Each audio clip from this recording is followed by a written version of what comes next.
জুলাইয়ের প্রথম দিনেই দেশের বাজারে বেড়েছে সোনার দাম। এবার দেশের বাজারে প্রতি ভরিতে ভালো মানের স্বর্ণ অর্থাৎ ২২ ক্যারেটের প্রতি ভরি স্বর্ণের দাম বেড়েছে ১,৮৯০ টাকা। ১ জুলাই মঙ্গলবার সোনার দামে এই পরিবর্তন এনেছে বাংলাদেশ জুয়েলার্স অ্যাসোসিয়েশন বাজুস। নতুন মূল্য অনুযায়ী ২ জুলাই বুধবার থেকে দেশের বাজারে প্রতি ভরি ২২ ক্যারেটের স্বর্ণ বিক্রি হবে ১,৭২,১২৬ টাকায়।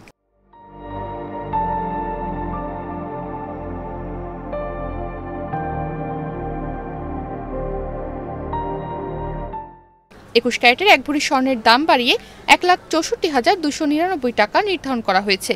এছাড়া ১৮ ক্যারেটের ১ ভরি স্বর্ণের দাম ১,৪০,৮৩১ টাকা নির্ধারণ করা হয়েছে।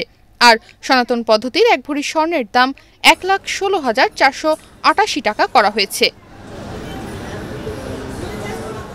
মঙ্গলবার বাংলাদেশ জুয়েলার্স অ্যাসোসিয়েশন বাজুস এক সংবাদ বিজ্ঞপ্তিতে স্বর্ণের নতুন এই দামের তথ্য জানায়। বিজ্ঞপ্তিতে বলা হয়, স্থানীয় বাজারে তেজাবি স্বর্ণের বা পিওর গোল্ডের মূল্য বৃদ্ধি পেয়েছে, সে কারণে স্বর্ণের দাম সমন্বয়ের সিদ্ধান্ত নিয়েছে বাজুস।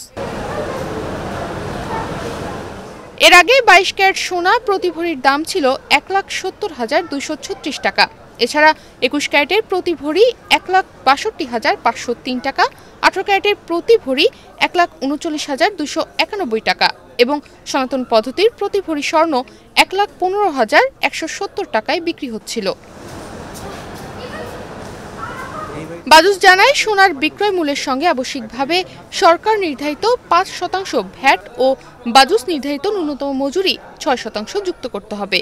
তবে গহনার ডিজাইন ও মানভেদে মজুরির তারতম্য হতে পারে। তনিমা রহমান, বাংলাদেশ প্রতিদিন।